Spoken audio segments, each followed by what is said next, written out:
strange contradiction here, right? Parents aren't all seeing eye infinitely more trustworthy about their children than the kids themselves, but they're also buffoons, unable to understand the most basic human behaviors. Perhaps the most disgusting testimonial of irreversible damage centers on Joanna. Joanna's parents were conservative, though Schreier desperately wants us to understand they are not bigots. She writes that Richard, Joanna's father, was a religious coastal conservative who supports gay marriage, believes in small government, and has no real interest in seeing Roe v. Wade overturned. What does that mean, no real interest? Like it wasn't his hobby? What does that phrase mean? The interesting thing about Joanna is that unlike the other testimonials, it doesn't even pretend to care about Joanna or their transition. At the very beginning, Schreier writes that Joanna was a girl's girl until they came out as non-binary in their final year of high school, and that's it. That's all we know. After this point, the anecdote is solely focused on Richard, their father, this kind of unhinged guy. They sent Joanna off to college only on the condition that they not pursue transition, and when they quote broke that promise, he got very mad and told his child that their relationship would never be the same. And when Joanna eventually got top surgery, he sent Schreier the following text: "Well, we lost the battle. Daughter had breast removed last week. Thought we had seen a position change. I sent my kid impassioned commentary on all the reasons not to harm herself further and plan obstacles to her professional success. 3.8 GPA, get 0 offers or interest. Announced it on Instagram, I'm told. Total fail for me." Schreier takes his side in all of this, writes about him with intense sympathy and anguish. She writes, "By the end of our first conversation, I knew beyond doubt what he never expressly said. She was the person he loved most in the world. She had broken his heart." In the most dazzling passage of the book, Schreier writes, "He told me about all he had done to find her a good, safe apartment and to provide the down payment. He was also subsidizing the rent. He called her my kid over and over. There was no trace of the relationship breakdown he had threatened if she went through with a double mastectomy. She had called his bluff and won. Called his bluff. That's what Schreier chooses to write. Do you mean to pursue a path they thought would make them happy even though their father threatened their relationship over it for bigoted reasons? This is a person's life we're talking about here. This is the relationship between a father and their child, and yet Schreier conceptualizes it as a kind of game, a way of getting a daddy. You may notice something about this argument too. It literally does nothing to help Schreier's argument. If anything, it hurts her case. Irreversible damage ostensibly wants to convey the harm that trans adolescents are doing to themselves by indulging in this trans craze, but no such harm is described here. Instead, the only thing we find is the psychic harm that a bigoted parent experiences when his orders are not obeyed. And Schreier tells us very clearly that's enough. Richard's feelings should function as an argument. So there are more testimonials in this book, and I could go through them, but I think I described enough for you to see a pattern here. Schreier wants these passages to be emotional, to give tangible weight to the destructive world of trans ideology. But when you actually read through them, they leave a lot to be desired. There is no attention on the children in her anecdotes, no interest in what their lives are like or why they made the choices they did. There's no desire to say objective facts. Parents are the ultimate authority on their children's minds, and we never get to question that authority. No, when you read through the testimonials of this book, one thing becomes obvious: these children are fake. I mean that metaphorically. The young characters who populate Schreier's book do not have minds. They are merely empty vessels through which anxiety over transition can be expressed, gender politics affirmed and policed. But strangely enough, I also mean it literally. These kids do not exist. Not as kids anyway. Julie started hormones at 18 years old. Sally and Joanna started in college. Lucy and Meredith, two other people Schreier talks about, also transitioned in college. Gayatri, the subject of the only other testimonial in the book, never transitioned. At least Schreier doesn't say she did. We talked about the detransitioner section before, but I didn't mention that not a single one of those people transitioned as minors either. One of them pursued HRT at 18, one at 27, and two others never pursued any medications before they concluded that trans life wasn't for them. For all of its bluster and concern and downright tear-jerking stories, Schreier never talks about or talks to one person who received puberty blockers or testosterone before the age of majority. Schreier never overtly discusses this glaring omission, but if you blur your eyes, you can find what seems to be her post hoc justification here. In the introduction of the book, Schreier goes on a lengthy, shockingly lengthy tangent about the state of 18-year-olds. As she says, members of Gen Z are less likely to go to parties, hang out with their friends, date or go for a car ride, head to a shopping mall, or even go to a movie than those of previous generations. They've never been sexually active. Many have never had a kiss. To sum it up, these teenagers don't have fun like their parents did. They just spend all their times on their iPhones, etc., etc. This all leads Schreier to the conclusion that, and I quote, 18-year-olds today have the emotional maturity of Gen X's 15-year-olds, 13-year-olds today of Gen X's 10-year-olds. Now we can stop here and evaluate this argument, ask what exactly she means by emotional maturity, why that label is so oriented on sex and partying, how she's actually determining the mental ages of these generations. But honestly, who cares? Because the point of this rhetoric is so obvious. As I said before, Schreier does not buy into the whole transgender thing, and she assumes that more people becoming trans must be bad. But here, she faces an important issue. Making arguments against adult transitioning, while not uncommon at all, goes against basic ideas we have about liberty, about freedom. Adults are, in most cases, allowed to make judgments about what is best for them, what would make them happy. HRT is a pretty well-studied medical therapy, and there's good evidence that it genuinely improves people's lives. Certainly, we can't say it does more harm than a rhinoplasty or breast implants or alcoholism for that matter. What standing then does she have to say that there are just too many trans people these days, that we should restrict and gatekeep these therapies more? So in response to this problem, what does Schreier do? Well, she manufactures a child. She populates her book with testimonials about people who transitioned as adults, 18, 20, 27-year-olds. She pretends that these people are children, and she buffers her book with a grown-worthy argument about why that makes sense. These people aren't having sex or driving or partying, so they're babies. They're not worthy of bodily autonomy. Look, the title of this book is not Irreversible Damage, the transgender craze seducing people, or Irreversible Damage, the transgender craze seducing women. No, it's Irreversible Damage, the transgender craze seducing our daughters. Because the book is not addressed to trans people, but to those who have power over trans people, their parents. Its subject is not adults, but adults turn children. A population that demands our care and protection. A population that is easy to control. A population who we get to enforce politics about. A population who is useful. So okay, looking at these racist kids, we can see there's a kind of tension going on here. On one hand, it's important to talk to these children, to understand where they're coming from, to hear the beliefs they inherited, to understand the impact of their abusive and horrible father. If anyone needs help, needs to be pulled into our social conversation, it is Jennifer Grice. Jerry limply attempts to get August not to raise his daughter as he has been. He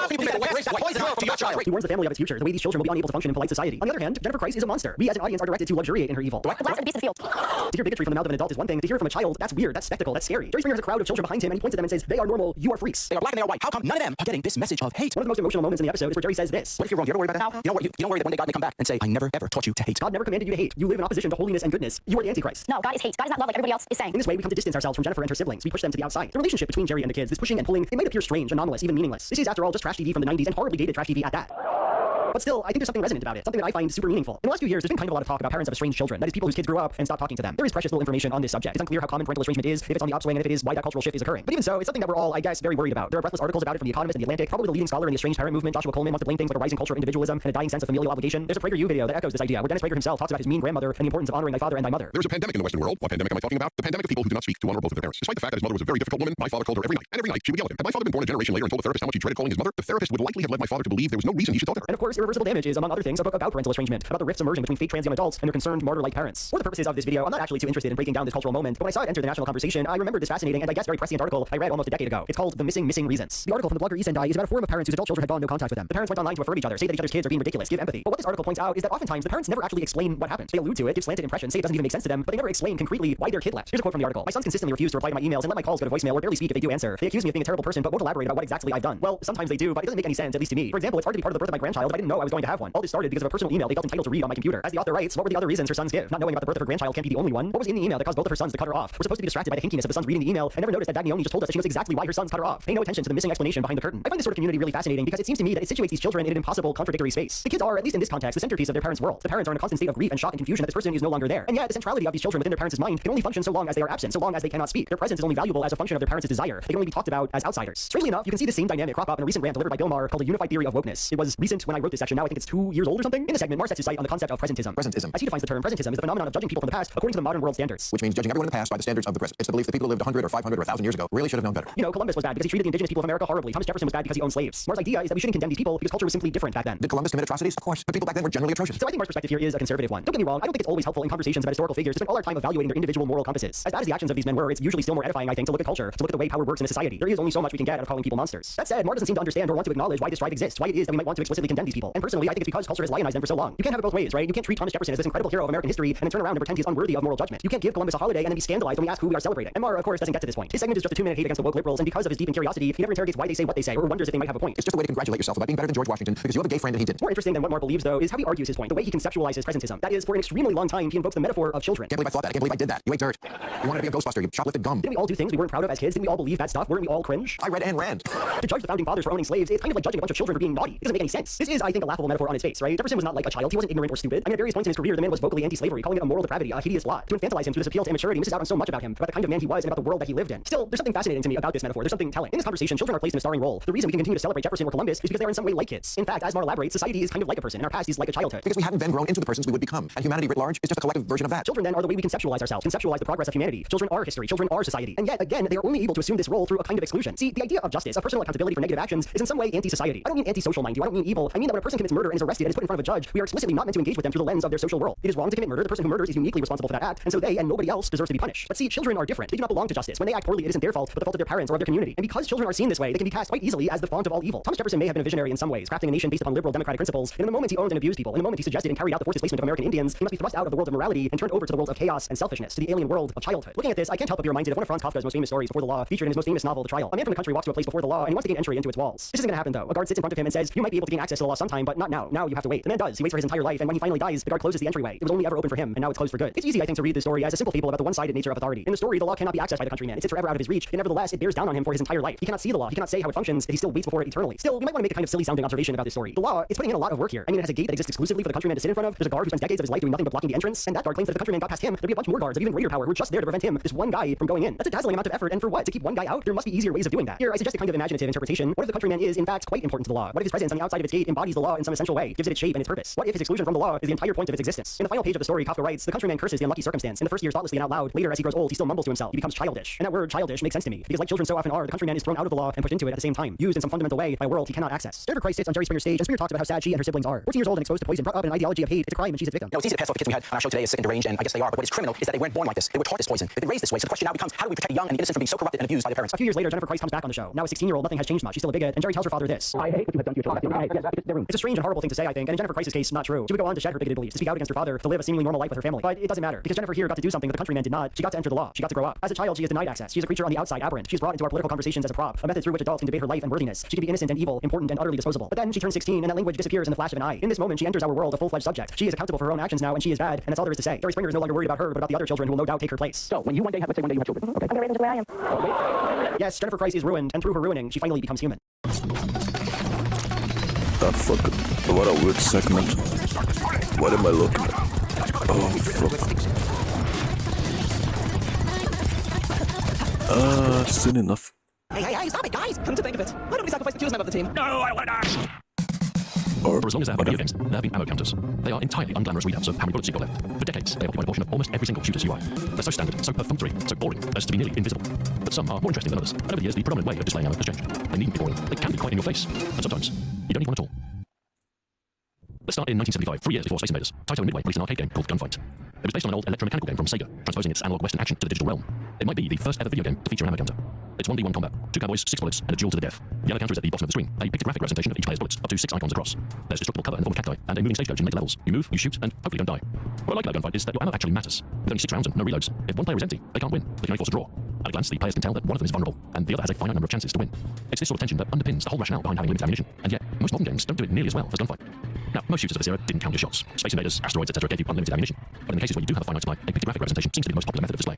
Defender in 1981, for instance, shows your remaining supply of smart bombs with a stack of small icons. 1984's Night Gunner for the ZX Spectrum and Amstrad CPC has a particularly nice ammo display. He plays a turret gunner aboard an aircraft, repelling enemy fighters with machine gun. The ammo counter is a 3-row pictograph, a whole rack of ammunition that bleeds as you fire. It's readable at a glance and works thematically, like you're in the turret, and you can see the belt of ammunition getting shorter as you fire. In later missions, there are bomb runs and missile strikes, and the ammo counter changes to reflect the different weapons. It's an elegant representation, and a pictographic approach works well in many games. 1984's Duck Hunt has a 3-round display, which works perfectly. Cute little bullets in a combat box. Gunfight in 1985 had a revolver-style cylinder array, thematically perfect without compromising functionality, although it is a little large on screen. The pictographic solution isn't ideal in every case. It works for smaller quantities, but for larger counts, it can occupy too much screen space, and the readability benefits are lost. For this reason, there is an increase in numerical counters in the mid-80s. With just 3 digits, you can represent values up to 999. So games like Rolling Thunder from 1987 use this approach. A simple bullet count in the bottom left of the screen. It works. It clearly indicates how much ammo you have remaining, and it's simple to implement. It even works for multiple weapons. But it feels like a cop-out somehow. It's 100% functional, and yet it doesn't serve the aesthetic of the game. It's just numbers on the screen. As games became more complex, we start to see ammo mechanics evolve. Operation Wolf was perhaps the definitive arcade shooter of its era. Its cabinet featured an Uzi-shaped gun controller, and its gameplay was non-stop shooting. Well, almost non-stop. Wolf tracked your magazine count with a brief pause to reload, so the counter tracks both rounds left in your current magazine with the number of magazines in reserve. The 30-round magazines are represented as a nice multi-row pictograph with a numerical mag count above. It's a little on the large size, but it's a pretty good system. Afterburner, the same year, also had a novel approach to representing larger quantities. Your cannons are unlimited, but you have a finite supply of missiles, and the count is shown at the bottom of the screen. You can hold 50, but rather than showing that many tiny icons, the game uses a multi-unit pictograph. The large missiles represent 10 smaller ones. It gives a fairly good impression of your remaining count at a glance, and I think it's more aesthetically aligned with the game than a simple numeric display can ever be. One trend towards the end of the 80s and into the early 90s was skeuomorphic counters, ammo counters that resemble the operation of the firearm. This can be as simple as when the background on a pictograph, making it look as though the row of bullet icons are within a magazine, but some are more ornate. 007 License to Kill is one example. In the top right, Bond's Taurus BT-92 is rendered with a slide cycling with each shot. Beneath is a representation of your current magazine with your remaining stack of bullets visible diminishing as you fire. The smaller magazines off to the right indicate your reserve. It's certainly more interesting than any numerical alternative, and it's a nice bit of detail, so I applaud the effort. But as a usable ammo counter, I wonder if it's a little gauche. Similar is the Punisher from 1990, which devotes the sides of the screen to multiple ammo displays. On the left is your Uzi magazine, on the right an array of revolver cylinders. It's ridiculously over the top, which I suppose is on brand for the Punisher. Arcade games where skeuomorphic meters reach their peak, however, like in games like Lethal Enforcers, had a reload mechanic, so knowing how many rounds you had left was critical. And because of this, having a large, showy, animated counter wasn't too distracting. Time Crisis has a particularly nicely animated ammo counter. The bullets slickly line up when you reload in cover, and casings fly convincingly when you fire. It's perhaps a little extra, but in the excitement of the arcade, all is forgiven. Flashy cinematic violence was very much on vogue in the early 90s, and these conditions served as the backdrop for the dawn of the first-person shooter. Its software were at the forefront, and their contributions essentially formed the genre. Wolfenstein 3D in 1992 kicked things off, and as innovative as it was, the HUD was an afterthought. BJ's portrait in the center is a nice touch, and even reflects player health through increasing levels of injury. Very cool. But everything else? Numbers. I suppose we can throw in a silhouette of your current weapon, but that's all you're getting. Doom was the same. Bombastic demon slaying, chainsaws rip and tear. The ammo counter is just a number. As with Quake, and most of the clones that followed in its wake, a hugely exciting new genre packed with blood and violence. Deeply uninteresting ammo counters. Of course, people don't care about the ammo counters. They care about the shiny 3D graphics and the guns. Knowing how many bullets you have left is a secondary concern. Sure, it's necessary, but don't overthink it. Just stick a number on the bottom somewhere. And for the most part, that's exactly what they did, with few exceptions. One such outlier is Escape from Monster Manor, the 3D. Truthfully, it's not a particularly good game, but it is admirable for taking a slightly different approach. First of all, it's HUDless. None of that inherited clutter on screen, decades ahead of the more recent trend towards immersive cinematic games. So how do you know how close to death you are, or how much ammo you have left? Well, player health is indicated by the state of your hand. The bloodier it appears, the worse off you are. And the ammo counter is on the gun. On the gun. It's brilliant. Somebody should copy that idea. Anyway, another highlight of the early FPS era is the Macintosh's leading Doom clone, Marathon. I'm not going to wade too far into the Marathon versus Doom debate, but I will say that Bungie did a lot of things right. The world building atmosphere was top tier, and given the topic at hand, I have to commend it on the ammo counter front as well. Each weapon has a custom pictogram rendered in the green of a phosphor glow. Unlike Doom, Marathon tracks magazine capacity, collision punctuated with a snappy reload. It communicates what it needs to do well, and it does it in a way that feels part of the game's reality, like it's a real heads-up display on your helmet visor. For instance, later on you find an alien weapon, and when equipped, the HUD shows corrupted data. Unknown weapon class, system error. My compliments to the chef, quite frankly. Marathon's weapon HUD is the finest in the classic FPS era. Mark my words, Bungie are one to watch. But for the most part, FPS games followed the formula laid out by Doom. A simple number on the HUD, and a picture of some bullets if you're lucky. This isn't quite the same as what we'd expect today, though. A single pool of ammunition per weapon, with no reload or magazine mechanics, is very much a hallmark of old-school shooters. Things are changing, and new mechanics emerging in the name of realism. A few titles have already flirted with magazines and reloads, but by the end of the 90s, as developers sought to innovate beyond Doom, it was to become far more commonplace. Outlaws in 1997 was a Western-themed shooter laden with charm and the production prowess expected from LucasArts. And like the original gunfight in 1975, it doesn't make sense for a six-shooter toting cowboy to be able to shoot indefinitely. And so it took a more realistic approach as far as its weapons are concerned. Revolvers and lever actions are reloaded round by round, and the ammo counter splits the current magazine from your reserve. It's wonderfully styled as an old mechanical cash register with bullet icons dropping down as they're depleted and popping back up when reloaded. Thematically, it's perfect, and from a functional point of view, splitting the reserve into its own counter makes a lot of sense. Perhaps the most important game that prompted the change towards magazine reserve style ammo tracking was GoldenEye 007. It was the first truly successful console FPS, selling over 8 million copies. After countless substandard ports of Doom, GoldenEye proved that FPS could work on consoles.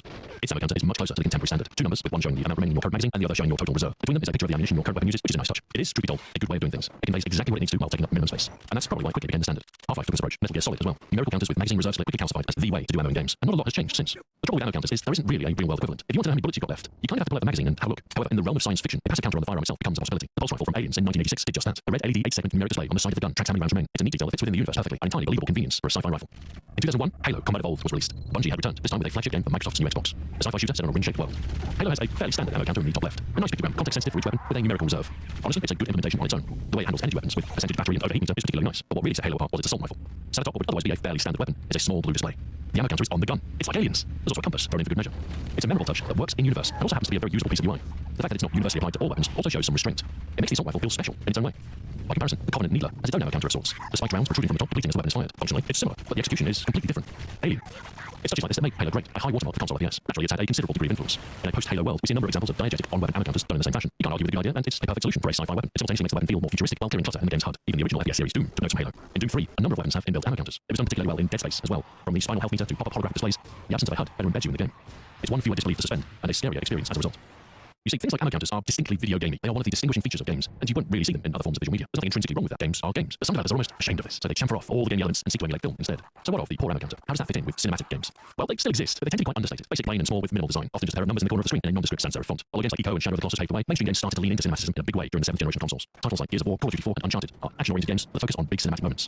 They all feature ammo counters, but they all employ a neat trick. They're not visible all the time. As soon as you enter a non-combat section, the ammo counter silently disappears, fades away without much ceremony. These shy counters are a deft technique and surprisingly common once you start looking for. It's visual housekeeping, sweeping away unnecessary visual cruft when you're not looking to better present the dramatic set piece scripted around the next corner. Of course, some games have no ammo counter at all, and in some cases, they are much better off for it. The survival horror genre does this well. The original Resident Evil didn't have ammo counters outside your inventory, nor did it need them. The function of the firearm itself works as a perfectly good indicator in many cases. No bang means no bullets. Do we really need to flash reload in the center of the screen? It's the safe option, no doubt. But imagine a world where everyone chose it. Thankfully, some games do cut outside the lines a little. A Jurassic Park licensed FPS called Trespasser in 1998 was a rather bold experiment in game design. You control the protagonist's arm directly, which makes aiming the guns a particular challenge. There's no HUD, and the game attempts to communicate important status through diegetic elements. Your health bar is quite literally a heart tattoo on your chest, and the ammo counter is equally unusual. When you pick up the gun, the player character announces an estimate of how many rounds it contains, and as you fire, she counts the remaining rounds verbally. Trespasser is a game that took some bold risks, and it ultimately didn't pay off. It's buggy and difficult to play, but in a world dominated by anodyne decision, I can't help but respect it. Of course, it was a complete commercial failure, so not many followed its example. The 2005 video game adaptation of the King Kong movie comes closest, which was far better than it had any right to be, with similar audio collabs for ammunition. It works pretty well, although it only suits smaller capacity, slower firing weapons. It's also hard to localize than a numeric display requiring voice lines for each language. That's possibly why we don't see it often. It's considerably more work for a system that, while realistic, is less direct. Sometimes the easy option isn't always desired. Some games revel in making things more difficult for the player, to the point where the difficulty is an intrinsic part of its design. In Metro 2033, for instance, there's the Ranger Hardcore difficulty that completely disables the game's HUD. This leaves you reliant on in-game visual cues to track your ammo. But a hardcore experience is sometimes a frustrating one, and mainstream games are reluctant to take a chance on offering brutal difficulty as the default experience. Some PC games have no such qualms, particularly multiplayer ones. Back in 2011, No More Room in Hell offered HUDless co-op zombie survival. Ammunition is scarce, and the game won't tell you how many rounds you have left until you manually check. More recently, extraction shooters like Escape from Tarkov offer a similarly unfair experience. Magazines have to be reloaded in your inventory round by round, and you have to perform an ammo check to gain insight how many rounds remain after a gunfight. But for some, the realism is a selling point. Shooters like Insurgency and Ready or Not just wouldn't feel the same if they had the same mechanics as Call of Duty. The game knows exactly how many rounds you have, and it could just as easily tell you, but it withholds the information from the player, only offering a rough indication when prompted. And it feels real, like you just pulled out the magazine to check. So they take many forms, but for as long as there will be video games, there will be ammo counters. Often unexamined, seldom iterative. But there's a variety of ways to do it, and no one-size-fits-all solution. Survival horror is a vastly different context to a typical action-led shooter, for instance. The best ammo counters serve the gameplay first, closely followed by the aesthetic. It's a balance between being cool and interesting, while remaining real and not too intrusive. All too often, games play it rather safe. It's just an ammo counter after all. How interesting could it be? But the more non-intrusive and understated they become, it begs the question, why bother having them at all? It feels like games have ammo counters because games have ammo counters. Maybe we don't need them. Maybe it's not that deep. But examining the unexamined is the key to innovation. And in the context of modern games, that's seldom a bad thing. Thank you very much for watching, and until next time, farewell. Code. No. The fuck? Look, Christopher Nolan knows how to end a movie. His endings have been consistently thoughtful, electrifying, and they just stay with you in a way that many other movies don't. While it might seem like there's a relatively simple trick that he employs here, montage editing, a concluding monologue, and a score that rises to a climactic height at which point the screen promptly cuts to black. The actual formula that makes it work, as with many other aspects of his filmmaking, is a bit more intricate. This is how Nolan ends a movie. Visuals empowered by M and sensual music, multiplied by theme divided by problem. Now, I'm not a math guy, I'm not sure if any of this makes any actual mathematical sense, but it works for me, and I'm sure that by the end of this video, it will do so for you as well. So, let's break it down, and obviously spoilers incoming for all the Nolan movies. I realized I wasn't working for you, we both been working for me. I'm the protagonist. We start with theme. A Nolan movie typically ends with some kind of thematic statement that, to simplify it somewhat, summarizes what the movie has been about, and that gives the audience something specific to reflect on as the credits roll. A hero. Not the hero we deserved, the hero we needed. Sometimes Nolan does this by using direct voice-over narration, such as in Memento, The Prestige, or Tenet. The people saving the world might have been. I allow myself to be happy. You want to be fooled. Sometimes this thematic statement is diegetic, meaning that it is expressed within the world of the movie, usually by some character monologuing to another. Because it's the hero Gotham deserves. This we see, for example, in The Dark Knight, Dunkirk, Interstellar, and Oppenheimer. The only exception here is Inception, whose ending is almost purely visual, but we'll come back to that one in a bit. Now, the thing is, on its own, simply offering a thematic statement is not a particularly unique way of ending a movie, especially not when done through voice-over narration. In fact, it's a pretty common one that can be found in virtually every genre. With great power comes great responsibility. All we can do is do our best. The war against the machines rages on. As well, I wouldn't say this is an inherently bad way of ending a movie, it can definitely be a rather contrived and lazy one. We're flesh and bone, yeah, but we're also electricity. We can do better. We have to. My main critique here would be that it can reduce the thematic content of a movie to an overly simplistic latitude, and that it can tie too neatly of a bow around the story so that it leaves no room for the audience to interpret for themselves what they just experienced. You know, just like the ending for literally every Transformers movie. But the day will never come that we forsake this planet, and the future we shall face together. There's more to them than meets the eye. So what then separates a good concluding thematic statement from a bad one? What separates the ending narration of a Nolan movie from that of a Transformers movie? Well, this brings us to the second element in our formula, the problem. I have to believe in a world outside my mind. I have to believe that my actions still have meaning. While ending with a thematic statement can definitely be a somewhat lazy way to reduce a movie to a simplistic final message that discourages audience engagement, Nolan tends to use them a bit differently. For you see, a Nolan movie doesn't so much affirm as much as it complicates the movie's subject matter. It actually often undercuts its own resolution. It divides theme by problem, which then activates the audience to reckon with the implications. I was so convinced that you'd remember, but it didn't stick. Nolan does this most effectively in combination with a twist ending. So in Memento, for example, main character Leonard gives a final thematic statement about the importance of having some sense of objective reality. We only mirrors remind ourselves who we are. But this is preceded by a twist in which Leonard deliberately manipulated the very reality which he proclaims to use as an objective mirror, thereby creating, in the final moments of the movie, a paradox for the audience. And if you look closely, Nolan does this in some way or another in almost every movie of his. For most of The Prestige, you are locked into the thrill of deconstructing illusions in search of more titillating puzzles. But once everything is then finally revealed, once the magic has been fully dispelled, the ending redirects your attention to the severe hidden cause of this pursuit, and to your own paradoxical desire of wanting to experience magic while at the same time wanting to unravel it. You want to be fooled. In Batman Begins, Batman saves the day, but the ending undermines this with a warning of escalation. And in the sequel, then, this escalation results in Batman becoming the Dark Knight, a hero who could only succeed by compromising his own integrity, and who, even if he might be what his society needs, cannot be allowed to exist within it. Truth isn't good enough. Inception, of course, has the spinning totem, still doing even in this one. And even in movies that feel more straightforward, like Interstellar or Dunkirk, Nolan manages to include some kind of complication to what could have been a much more lamely affirmative finale. Cooper and Murph have saved humanity, but even in victory and after a new legal progress, the risk of complacency remains. I don't care much for this. Pretending we're back where we started. As while the soldiers of Dunkirk made it home through a grand display of the human will, the whole situation was still a colossal disaster, and the real battle is just getting started. By the way, if you want to know more about the philosophical content that I'm touching on here, I have a giant 4-hour video in which I discuss in exhaustive detail all the deeper themes and philosophies of every single Nolan movie. But for our purposes here, again, what matters is that Nolan almost always undermines in some way or another his own thematic statements. Or put it like this, he almost always presents his thematic statement as a fracture, theme divided by problem, which then leaves the audience with an open-ended question to think about for themselves, and which is in part what makes a Nolan movie ending so engaging. Are you watching closely?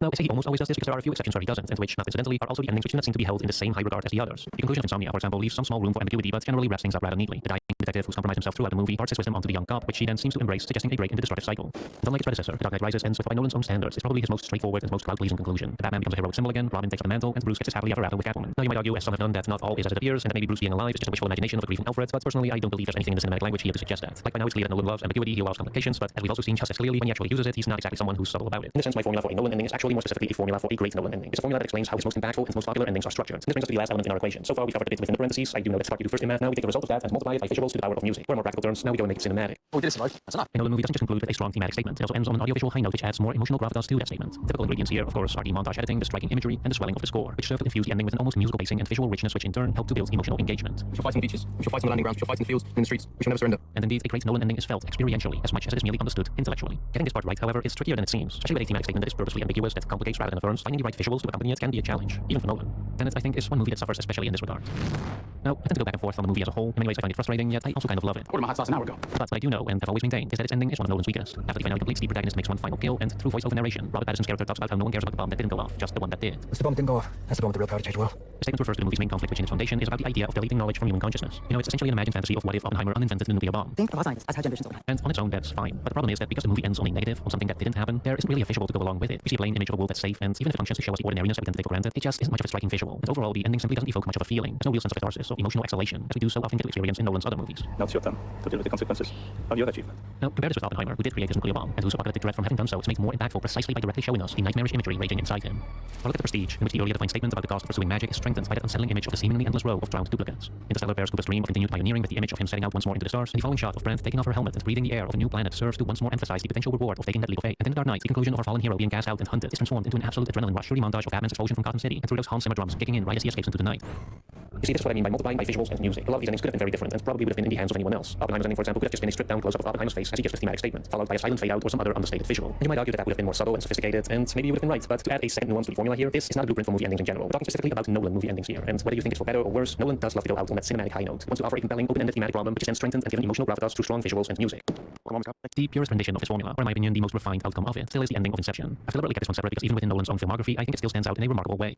As you probably remember, in the finale, Cobb is down in limbo to get Sador. They have a conversation in which Cobb needs to come back to the real world. And while this is the exact kind of interaction that primes us for a definitive thematic statement, you know, in The Dark Knight, there's a conversation between Batman and Gordon, which sets up Gordon's final monologue. In Tenet, the protagonist and Neo have an exchange that prompts the final voiceover lines. In The Prestige, ends with a confrontation between the magicians, which is then wrapped up by Michael Caine's narration. But in Inception, once Cobb and Sador awaken into the real world, that's it. There's no more dialogue, no narration, nothing to explicitly verbalize the movie's thematic statement. It's just Hans Zimmer's music, which has since become one of his most iconic pieces, and the imagery of Cobb finally coming home, which is then followed by the now also iconic final shot of Cobb embracing his children while the camera pans to his Odom continuing to spin on the table, wobbling a little bit, and then the real genius here is not that the shot invites ambiguity. As I've already talked about in my big Nolan video, I don't think the intention here is to make us question the reality of what we're seeing. You know, is he really home or is it just another dream? As I see it, that's not the issue that's being raised here. No, rather, why the shot works is because it captures so perfectly in one image both theme and complication. As Cobb spins the totem, we see once more the longing for some kind of objective truth, and by cutting to black before seeing if it falls or not, we are reminded of how the inability to attain said objective truth fundamentally leaves us without definitive resolution. And this is the real complication, which is demonstrated by Cobb going to his children instead of waiting for an answer. That if we want to live purposefully and in connection with others, we will have to make a leap of faith in spite of existential uncertainty. Take a leap of faith, yeah. That's the real clue of the movie, and again, it's all conveyed without any additional dialogue or narration. Rather, it is fully transformed by the multiplication with visuals to the power of music, which makes the ending of Inception, well, maybe not necessarily his best, but certainly the one with the highest outcome in the formula, the most maximalized Nolan ending, so far at least. Of course, we'll have to wait a bit longer to see how the Odyssey will fare, but I'm willing to bet that in its final moments, all the elements of the formula will be there in some form or another. You're a man who needs to control his fate,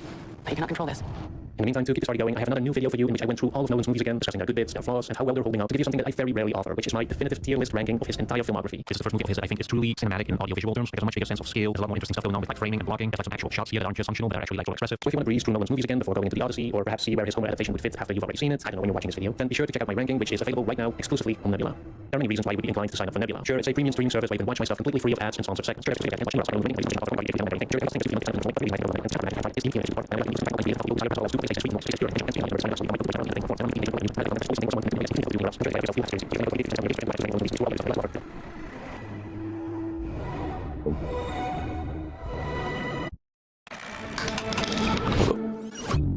What is description?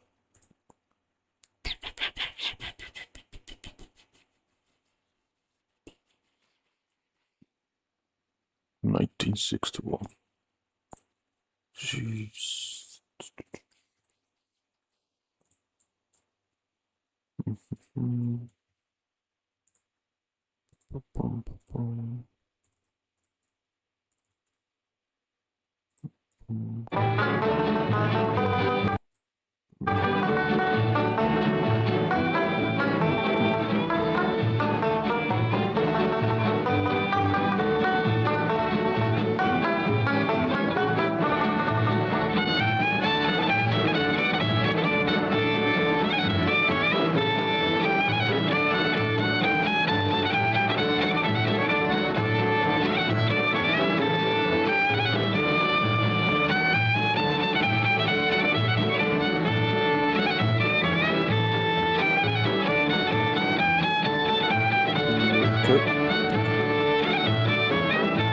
I guess for the time it was fine for what it is. I don't know.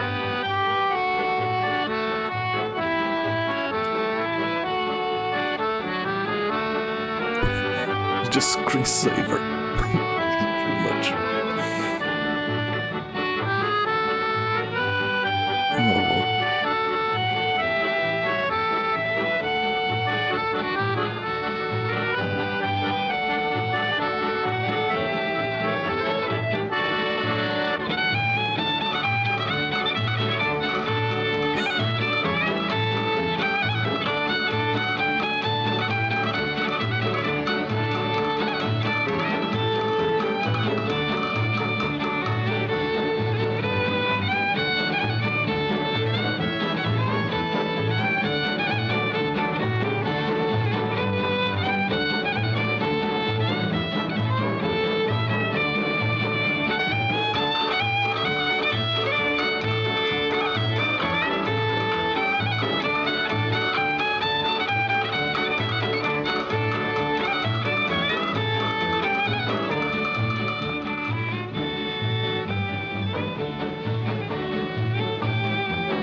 Now it got a little more complex.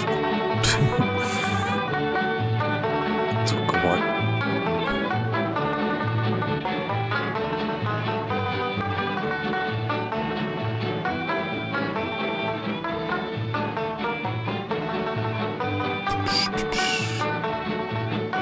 Znaczy pochodzić z Festa Junina praticamente.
Alright. My wife's Dell XPS 15 is built like a tank. It looks as new today as the day we bought it. But that was 6 years ago, and a lot has changed, both about laptops and her needs in that time. It used to serve as mostly a desk-bound, semi-portable workstation, but now she's going to go a lot more and she needs something lighter. Also, in the last 6 years, there have been major improvements to performance, displays, and especially battery life in laptops. But rising costs, lack of upgradability, not to mention just the hassle of setting up the machine, makes buying a laptop a pretty big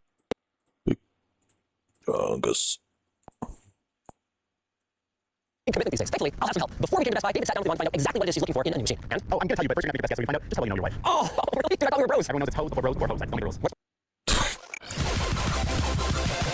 think I currently use a Dell XPS, but I have no idea what year or model. When I first got the laptop, I used it for completely different reasons than I do now. I use it for work, I use it for crafting, and now I find that I actually don't use my laptop very often. I usually use my desktop most of the time. So now when I'm using it, it's usually for travel. My current laptop is really slow and really heavy, and when I'm on the go all the time, I just don't want to take it with me, and I try to do work on my own, and that's very nice. First things first, find the camera part. We upgrade our setup. Now we both have glasses, so we can Man, I don't know. I know. Anyway, that's not the point. The point today is that we've actually got a lot of options to choose from. Laptops take up freaking like a solid 20% of the floor area in here. Meanwhile, where are the desktops even? I'm just Not interested. Welcome back to Slot Live. It's that time once again where I check my emails from you guys and immediately read it. Well, it's even so. We have this one from Nick97 saying, I think this guy might be visiting you on YouTube. Probably videos announced in the channel, and there's a YouTube link so you may be rolling or something. And would you believe me if I told you the link just takes me to my own channel? Thanks for looking out. We've got this one from Jet. It says, hi, Dylan Darkness. Can you please let me out? Is this is my personal email? Thanks. Nothing here.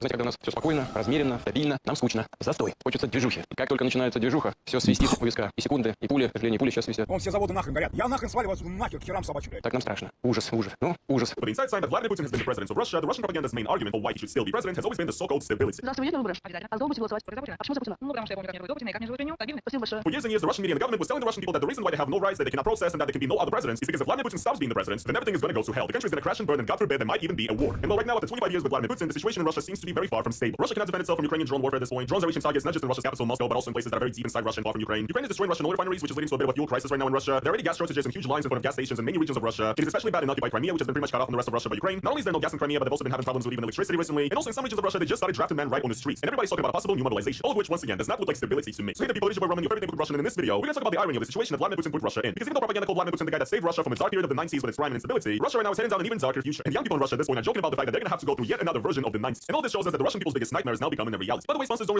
So why are people comparing the current situation in Russia to the 1990s? And why are the 90s, the time that was pretty good in the West, considered pretty much the worst nightmare scenario for the Russian people? Well, because the 90s in Russia were a very hard time of a lot of political instability, the collapse of the Soviet Union, the conflicts that emerged from it. There were multiple attempts of a coup in Russia itself. I'm pretty sure you've all seen the footage of tanks shooting at a governmental building in Moscow. That was 1993. There was a deficit of many consumer goods. A lot of people simply didn't have jobs. The economy was a joke. People lost their savings due to inflation, and also a lot of people were simply just ripped off by charlatans who created all sorts of financial pyramids and so on. Even though the 90s was considered a time of relative political freedom in Russia and freedom of speech, many people view it as almost too much freedom. Because, for example, the situation with organized crime in Russia was ridiculous. The entire country was pretty much ran by gangs, and there was a lot of gang violence going on. The corruption with oligarchs in power was also very rampant. So it's pretty sure it was a very traumatic and very bad time for a lot of people. If anything, Vladimir Putin became kind of a symbol of a new Russia, who came in and brought order with firm hands and finally made Russia a normal, stable country. And while during the entire time Vladimir Putin has been in power in Russia, things definitely have degraded, as far as freedom of speech, for example. He definitely was actually relatively stable. That is, of course, until the start of the so-called special military operation. And now years later, the three-day military operation is still going on, and things in Russia are looking more unstable than ever. Like I already mentioned, Ukraine has been hitting Russian infrastructure pretty hard, especially oil refineries like oil refinery in Moscow, for example. And the fuel crisis in Russia at this point is not just happening only in Crimea, which was pretty much cut off by Ukraine, and it's under siege now that Russia cannot do really anything about. But also issues in other regions of Russia that standing is still standing huge lines. So these lines of people trying to get petrol can be noticed all over Russia right now. A lot of people also noticing a sudden increase in fuel prices. Ростовская область. В Ростове нет бензина. Только в Роснефти там стоят огромные очереди. Мы выехали с Ростова. Вот, пожалуйста. Как вам цены? Нам некуда деваться, у нас пустой бар. Russian media exile has made like an interactive map of regions of Russia that already have restrictions regarding fuel as well. And this is pretty much most of the country. It includes occupied Crimea here as well, but this is happening even in Moscow as well. In Moscow, there are reports of gas stations that only sell a certain amount of liters per person, so they're limiting the amount of gas people can actually buy. For example, Lukoil, one of the biggest oil companies in Russia, now only sells up to 100 liters per person. And actually reports coming out from all over Russia right now from the regions. But there's even now issues with the circulation of public transport because of these fuel shortages. These reports have been seen in at least 5 regions of Russia at this point. In some areas of Russia, for example, they're cutting down the availability of public transport, so they're either cutting down the amount of buses themselves, or like here in this case, in the regions of Zabaikальский kraj, they're, for example, reducing the times during which buses are not going to be circulated and operated. Here, for example, in the region of Tula, public transport and bus operating companies are complaining about not having enough fuel to actually fulfill their needs. Here's a story from the city of Chita again. Same exact situation, buses just don't have enough fuel. It's getting pretty bad, right? So it's funny because in the 90s, there was a lot of terrible stuff happening, but at least they did have gasoline in general. In the new 90s, though, brought to you by Vladimir Putin, they no longer have gasoline. Great success. And also mentioned this in the intro when I talked about this in my previous video about Moscow being attacked. In the city of Penza in Russia, there are a lot of reports and a lot of videos coming out of the police and like the military drop off is basically stopping men on the street and driving them to the war in Ukraine right away. And in general, right now in Russia, there's more and more rumors of potential mobilization because apparently there's also a downward trend of Russians signing up to fight for the war in Ukraine because I guess a lot of people at this point realize they're just going to become cannon fodder for drones. And Vladimir Putin needs more men, so he's coming for you. Yes, I can totally see right here that this is the beautiful future that Vladimir Putin has brought us to, and you know, this is the stability of Vladimir Putin. Thank God he saved us from the terrible 90s. Okay, he's such a great president. He made sure that Russia is never going to have any problems ever again. And that's pretty much the irony of the entire situation right now. Russians are saying that now not only are we in the new kind of 90s, we're actually about to enter something that's going to be even worse than the 90s. And the best part is that throughout the years, Vladimir Putin has been saying that the 90s were an absolutely terrible time. You know, it was a time of complete chaos and disarray that he brought the Russian people out of. Я не буду называть банды тех людей, которые были у руля там, в 90-х годах, но хочу отметить, что за это время на полностью развалилась социальная сфера, промышленность, оборонка, мы утратили оборонку. Мы практически развалили вооруженные силы, довели страну до гражданской войны, до кровопролития на Кавказе и поставили страну на грань суверенитета и развала. So yes, according to Vladimir Putin, these are all the things that he saved Russia from, which are all the way things that are currently happening. A completely destroyed social security system and no trust in the government's check, that's really happening. The complete destruction of the Russian armed forces check, that's really happening. And also the start of this war showed us that, you know, actually the army has been a complete joke the entire time. Almost starting a civil war also check that basically happened with like the Yevgeny Prigozhin mutiny, you know, the Wagner mutiny when, you know, a part of the Russian army rebelled against Putin and decided to go to war against him. Russia was basically on the verge of a civil war right there in that second. And the potential ability to lose the national sovereignty, I guess also check because it seems like things are kind of falling apart, right? Wow, it's really quite incredible. It seems like by Vladimir Putin's own criteria, we're currently back in the 90s. Surely this is a good president that knows what he's doing. Thank you, Putin, for saving all. And you know, this entire thing would not be so funny and ironic if, you know, the supposed stability of Russia under Vladimir Putin wasn't like the main propaganda point that Putin has used over the years to justify why he does what he does and why he should still be president. Vladimir Putin always likes to point to other countries and say that, look, what's happening there is a complete joke. Russia's a stable country. In the US and Europe, there's too much commotion, there's too much chaos, too many protests. Like, for example, Putin was asked a question about why Russia doesn't have protests basically. To which he said this. Мы же сами не хотим, чтобы у нас были события, похожие на Париж. Мы же сами не хотим, чтобы у нас были события, похожие на Париж. Люди строят брусчатку и жгут там все подряд, понимаете? И страна потом погружается в условия чрезвычайного положения. Yes, Vladimir Putin's classic response to say, oh, look, what all this democracy and freedom, you know, freedom of process brought to the West. Just take a look at Paris, you know, the place is a complete hellhole. The process is destroy the city every single time. You guys want stuff like this here in our beloved Russia, the stable country where everything is good, always, you know, always going according to plan? No way. That will never happen under Vladimir Putin. And once again, Putin has been saying this forever. For example, in 2016, after Putin's political body united Russia won yet another election to the Russian State Duma, he commented on the win in the fake election, by the way, of course, saying that the Russian people have voted for stability. And actually was doing research for this video to find a series of videos here on YouTube from 2012. So for the 2012 Russian presidential election, and basically Russian propaganda produced a bunch of videos like this one. Почему? Стабильность. So yes, stability. Here's another one on a different channel. Почему? Потому что он связан со стабильностью. Yes, great. Another guy who's going to put stability, but like clearly not a video shot by the exact same cameraman in the exact same location doing the exact same take. These are clearly not staged videos at all, you guys. And this one that shows you an intro. Здравствуй, идете на выборы? Обязательно. А за кого будете голосовать? Только за Путина. А почему за Путина? Ну, потому что я помню, как мне живут до Путина и как мне живут при нем. Стабильность. Спасибо большое. So yeah, they've been doing this for at least 14 years now. And I'm sure they started way earlier than 2012. The general message of Russian propaganda has always been, keep on Vladimir Putin, keep supporting Vladimir Putin, and even if you dare question the idea of him being the president, everything is going to crash and burn, and the country is going to head towards the new 1990s. But this one feels like the rhetoric is starting to change slightly because even Vladimir Putin at this point cannot pretend that things are normal and actually stable. Сейчас такое ощущение, что мир к нему уже зашел с ума, не восходит, потому что конфликт and actually stable. Сейчас такое ощущение, что мир уже сошел с ума, не восходит, потому что конфликт потенциал во всех точках мира практически, он сейчас зашкаливает, мировая экономика тоже находится в сложной ситуации. Как России удается не только удержаться на плаву, но и продолжать свой рост. This like, is one of the most infamous of Vladimir Putin in recent years during the Ukraine war because what he said is just such a massive crock of shit. It's actually insane. It's actually insulting. Знаете, когда у нас все спокойно, размеренно, стабильно, нам скучно. Застой. Хочется движухи. Как только начинается движуха, все свистит у виска. И секунды, и пули, к сожалению, пули сейчас свистят. Так нам страшно. Ужас, ужас. Ну, ужас. Но не ужас, ужас. Все измеряется экономикой. So yes, it's a very infamous file clip right now of Vladimir Putin, which basically said that Russia's actually doing well, and Russian people shouldn't be so scared, and they shouldn't be so worried because what's happening right now is simply just движуха. Движуcha is like a slang Russian word for, I guess, motion. That's the way I would translate it really. But like action, having fun, a process of doing something. Usually it would mean something fun by the word движуcha, right? Like, you're going with your friends to like a Dutch to have some, barbecue meats. That's движуcha, okay? Going to like a music festival, that's движуcha, okay? Some fun, some action. But according to Vladimir Putin, invasion of a foreign country, and then people being bombed, and men being drafted to the military, and oil refineries burning, and people having no access to gasoline. That also Vladimir Putin is fun and just games and a bunch of action. That he started because we as the Russian people are apparently too bored of this stability. It's just like it's one of the most out of touch and sensitive things you could possibly ever say. Because people are going through fucking hell. In Ukraine, obviously, but in Russia as well, this war is destroying the lives of Russians too. Vladimir Putin is destroying his own country, and it's just a bunch of fun and games to it. And this is what he just openly admit. That's actually true stability, we've had a good run, created stability in this century, but now I think it's time for the движуха. So have some fun. Oh my God, bro. It's absolutely incredible. And this is once again another one of these words right now that Russian people and Ukrainians also are using ironically to describe what's going on in Russia. So people are saying stuff like, oh yeah, you see the bomb in Moscow now, some great движуха by Vladimir Putin, it's just such a joke, man. It's unbelievable. And people talking about the new 90s coming back to Russia. It's actually like a TikTok trend right now, for example, with a lot of Russian young people like Zoomers to make videos saying that essentially we're about to see the 90s part 2, Electric Boogaloo. Basically it says right here, these are the first 90s I'm about to experience in my life. I am super excited. In a country with the biggest amount of oil in the world, there is no gasoline. In some stores, there's no lack of groceries. In Crimea, they're experiencing grocery supply shortages and the stores are almost completely empty. They're not giving out any gas to regular people and only giving it to communal services. And essentially, yeah, she's just singing along to a song. And it looks like it has almost 150k likes, so it has like millions of views. And actually, there's a ton of videos like this right now on Russian TikTok, and they all use the exact same sound and the exact same song. Give an example, another one with over 100,000 likes. We're gonna have insane soldiers coming back from a special military operation. The gas already costs almost 100 rubles. The internet has been getting shut down for almost a year now. The men have been forcibly drafted into a war, and the music completely ignored. It's the second coming of the 90s. I'm so excited. And actually, the song that they use is kind of important too. It's a song by Soviet rock band Ariel called Kayu Magnolian. The significance of it is actually that it's a song that is featured in the soundtrack of a very famous Russian movie, Cargo 200. It's a 2007 thriller movie that is directed by Alexei Balabanov, who is actually the director of the famous Brother series. It's basically a movie about a small town in the Soviet Union in the 80s during the times of the Afghanistan war. And the movie is essentially super dark, but it shows the biggest kind of the deepest gravity kind of the Soviet and by extension also the post-Soviet system and what it can do to people. And the big plot point in the movie is that there are coffins coming back from Afghanistan to this small town in Russia. Cargo 200 is actually like a term in the Russian military for its body, something with connection. So that's what the title of the movie refers to, right? And this song that people use on these TikToks about the new 90s is one of the most famous songs from this movie that is about, kind of the darkest side of Russia, right? So people are basically saying that everybody's life is already turning into, or is about to turn into, the movie Cargo 200. Whatever's gonna happen, after Vladimir Putin's days, and whatever's gonna happen after the end of the Ukraine war might actually be way worse than the 90s for Russia. Here, for example, another one with the exact same song, same thing, basically same premise. Guys saying it's the first 90s that I've experienced and so excited. Once again, almost 250k likes. Another one right here, once again, the exact same song, and it says right here, there was no more fuel, no more light and water. I guess it's also something from Crimea actually. There was no more internet and no more network. There are tons of air attack alerts every single day. You have massive lines for groceries. There's an emergency curfew in the city. Everything only works until 8 p.m. We only get about 2 hours of sleep and we hear a drone being shut down every half an hour. These are my first 90s. I'm so excited. So another one right here, some aesthetic pictures of the kind of post-Soviet vibe, and it says I've always wanted to go back to the 90s. They're about to start. I'm so excited. So yeah, it's a pretty massive trend on TikTok. And if you search this stuff up, Google it, it's generally just a lot of Russian Gen Z talking about how what's about to happen to Russia is going to be way worse than the 90s. So yeah, surely that shows that something is going very wrong in Russia. It's kind of like a self-fulfilling prophecy almost, right? That the Russian propaganda has created. Once again, they told us that the country is going to be at war if Vladimir Putin resigns. They told us that the country is going to be in chaos, and you're going to see the new 90s once again if Vladimir Putin resigns and he doesn't win, and he doesn't stay as president, right? They told us that the reason why they're taking away our freedom of speech, they're taking away our rights, rights to assemble, rights to protest, is because specifically they want to keep the country stable. And once again, right now we're seeing that Russia is possibly in the biggest state of chaos they've ever been in. And it's in fact Vladimir Putin staying in power for 25 years that has led to this instability and this chaos and this nonsense. And the scary 90s that Russia always talks about. The reason why there was so much crime going on is because the country fell apart. All the resources, all the riches of the country, basically, somebody had to take, and people were killing each other and fighting for it, right? So Russia was being divided and kind of split apart, and the new elite was being raided, right? And also all these gangsters, all these 90s mobsters that people were afraid of, they did not come from nowhere because a lot of these people were actually veterans of the Afghanistan war and also the Chechen wars. These were men who came back from the war, who felt not accepted by society, who felt like have nowhere to go, so they started to cry. And right now we have a new war going on that is way bigger than anything that had before. It's way bigger than the Afghanistan Soviet war. It is way bigger in scale than both the Chechen wars. There are way more veterans. There are way more people. There are way more people that have gone insane as a result of this war, right? And all these people are going to be coming back to Russia. All these people probably know where to get weapons, and all these people are going to be hungry to once again start dividing Russia. And everybody's going to either get rich or die trying. So yes, I do in fact think that maybe the new period that we're about to enter in Russia, even if the war ends, even if we get kind of a good ending, and even if Vladimir Putin goes away, right? It kind of seems that the end of the war even might actually going to be a start of something more serious and scary going on in Russia. It's once again going to make the terrible wild 1990s seem like child's play. And again, guys, I cannot tell the future, but the only thing that I do know is that once again, as always, the only person that we can thank for this great stability and this amazing situation in the country, the person that we can thank for creating such a great future for Russia is the one and only great leader Vladimir Putin. Great success, things are definitely going according to plan. Anyways, people, I guess that's going to be pretty much it for today's video though. Hope you guys did enjoy it. If you guys did, as always, please just slap the like button on it. And also, if you guys want to support us, additionally go to the link down in the description, support us and buying a copy or become a YouTube channel member. Thank you people so much for watching today's video, and I will see you guys in the next one. Peace. This guy's able to see Venus and Jupiter using his telescope. So in the west after sunset, you see the bright dot. That's Venus. And every day for the next 29 days till June 9th, up and to the left of Venus, you're going to see Jupiter, okay? Every day, Jupiter's going to get closer and closer to Venus until June 9th when we have the Venus and Jupiter conjunction. And they're only 1.6 degrees away from each other. Pretty cool, right? So pay attention every day for the next month, and you're going to start noticing Jupiter getting close to Venus. Let's go to the telescope. There's Venus. Hey, Venus, you're kind of terrifying. You're wild planet. Got a lot going on. Let's zoom in. Whoa, but if we see Venus. Now see the light moving in the opposite direction? That's just a reflection. A lot of people get that. They think that's like an alien spacecraft. No, just reflecting through the same thing. You can also see the front of the telescope there a little bit. All right, let's go to Jupiter. There's Jupiter. Whoa, look at the two moons right next to each other. If you know what two moons those are, too closest to each other, they're on the left. And tell me the ones that are right. So it's too bright. I don't know. It's kind of sus. Oh, there it is.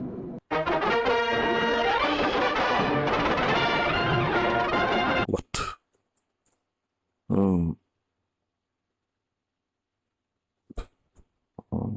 Okay.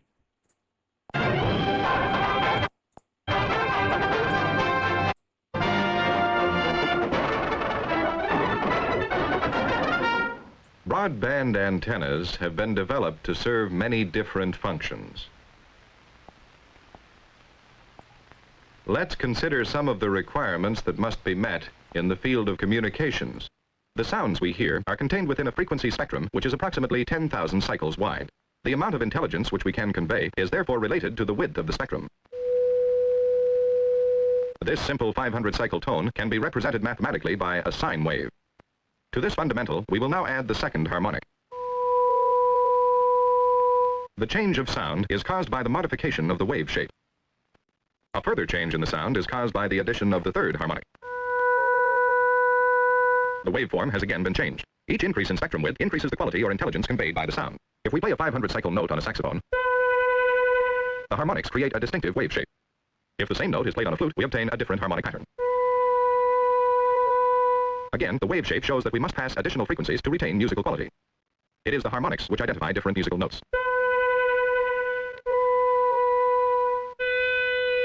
The human voice, which can be likened to a musical instrument, is best depicted on the larger spectrum. 1, 2, 3, 2, 1. On an average, the frequency range is about 8,000 cycles. The associated wave shape looks like this. 1, 2, 3, 2, 1. By filtering out inessential harmonics, we can reduce this range to 3,000 cycles. 1, 2, 3, 2, 1, 2, 3. Since the intelligence has been retained, we have produced a voice channel. To understand how this information is transmitted, let's return to our 500-cycle waveform. To facilitate transmission, we frequency modulate a carrier wave. Here's what happens. When the waveform is positive, the carrier bunches together. This process produces a sum frequency. When the waveform swings negative, the carrier is expanded. This process produces a difference frequency. If we change the waveform to that of our speech channel, the resulting modulation will be more complex. 1, 2, 3, 2, 1. Let's assume that our carrier has a frequency of 30 megacycles. The modulation process produces sum and difference frequencies. 1, 2, 3, 2, 1, 2. This block represents one channel of information. In practice, it is desirable to widen this range so as to transmit and receive a number of channels of information. This requirement is not achieved with the simple dipole. This antenna has a high efficiency at a spot frequency. That is to say, a high Q. To increase its bandwidth, we must lower its Q. This process is known as broadbanding. Let us see how it is achieved. In the VHF region, we can fold the dipole, or change the rods to current sheets. In the UHF region, the upper element can be replaced by a capacity hat, and the lower element by a cone. This antenna has directivity and broadbanding, but has less gain than a simple dipole. The squirrel cage antenna overcomes this limitation. It is usually mounted as a vertical array. This antenna concentrates power and provides high gain as well as broadbanding. Let's return to our single voice channel and consider a further example of the need for broadbanding. It is often desirable to transmit many voice channels. The electronic compounding of all these voice channels produces a baseband signal which may be many kilocycles wide. To transmit this baseband, we might use a carrier of 600 megacycles. Again, sum and difference frequencies are obtained. Each block represents a carrier being modulated by many voice channels. Broadbanding in this region enables us to handle a number of carrier frequencies. As before, we must lower the antenna's Q to achieve this broadband requirement. Broadbanding in the microwave region is easier to achieve. Because of the smaller wavelength, our dipole is physically smaller, and we can lower its Q by increasing its rod diameter. In this form, the antenna is very inefficient because it affords a very small capture area for reception. By adding a reflector, we can restore our high-gain broadband requirement. Some installations use flared horn and lens systems. Others use large, high-gain dishes. All these antennas have a greater bandwidth and higher gain than those used in older HF systems. Broadbanding thus permits greatly improved methods of communication with increased flexibility. The line-of-sight system gives high traffic capacity over short distances. Range can be greatly increased with the tropospheric scatter system. In this system, the beam is directed at the horizon. Its energy is then re-radiated by the millions of particles in the atmosphere. This re-radiated energy is picked up by high-gain dishes. Even greater range is possible with the ionospheric scatter system. A powerful beam is directed at the ionosphere. Reflection occurs, and the reflected energy is then picked up in the target area. To achieve these greater ranges, we must accept some loss of traffic capacity, but with communication systems like this, we can span the globe. Even the faint radio signals from outer space can be picked up with super high-gain reception equipment. While the tracking of satellites is achieved with great accuracy. Antenna design and performance will be a vital element in the development of equipment for the space age.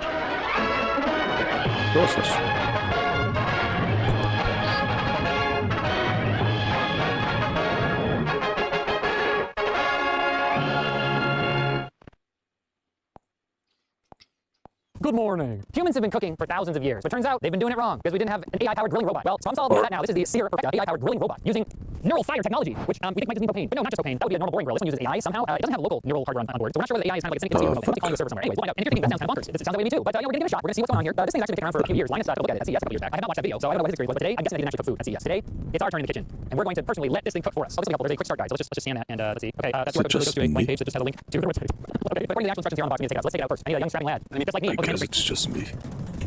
Eventually, the robots will help you with that part. Experience the biggest leap in cooking since the discovery of fire. We've got a power cord on the back and a propane attachment hose. Because yeah, it's propane. I think when I hear AI-powered grilling robot, I think like it's electricity powered. But no, it actually uses propane, so it is like a propane barbecue. But the way that it works is like a bit more like a toaster, which we're gonna find out. So we got these vertigrates. We're gonna put food in these kind of like cages and then slot it in there somehow. I knew all this. Okay, so that's the vertigrate. This is the vertic grip, which I guess these are the grips that attach to the grate somehow, so that you slide that in with the food and you take the grip off and it'll stay inside and cook things. What is this? It's a welcome box. That's nice. Oh, I feel so welcome to the demise of humanity. Just kidding. This is a fire probe. Does this use neural fire or just like does this use neural fire or just regular fire? Ooh, wow. Oh, I just turned it on. Like the laser there. Okay, how hot am I?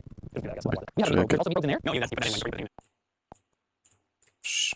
Just we're going to censor the sex of this thing, and part of how they do use AI to put sensors, I like pepper sensors. I'm open to being convinced by this thing very much so. But I just all the fact. The fire probe is cool. This is called a glass grip, which I guess like suction cups. I guess the glass element involved somehow. We'll see. All right, last thing in focus, couple minutes. Great. Okay. Fire shield. We're gonna need that to stop the blast from melting your eyebrows off. I'm guessing. So we're doing a nuclear test, and you can have this I destroy worlds. We got like a green here. This is how you control it. We're gonna think of 1,000 brightness, which I assume you would need to like see a screen outdoors. Like out of that. Overall, we've got very kind of like premium look and feel in terms of materials and like solid metal. Like what is it? It doesn't matter. Anodized aluminum or something. Do we want to set that on street? I was wondering why the slope is here, but it's so that like the heat can kind of escape out that way. The ramp, but the heat can smoke go out. I guess the pieces are like you have propane, you put propane, and it heats up ceramic, and the ceramic cooks food. And the ceramics go like in here in the back off. Is the propane being ignited? Yes. So there's fire in there. So it is a grill. Yes. What, do these need to be glass over here? Yeah, I'm trying to take them off with the glass grip. Oh, there you go. Okay, I got it off. Okay, I'm gonna try that. Now that's cool. I thought there was something else to look at the back of the middle of the enclosure. Huh? I'm getting a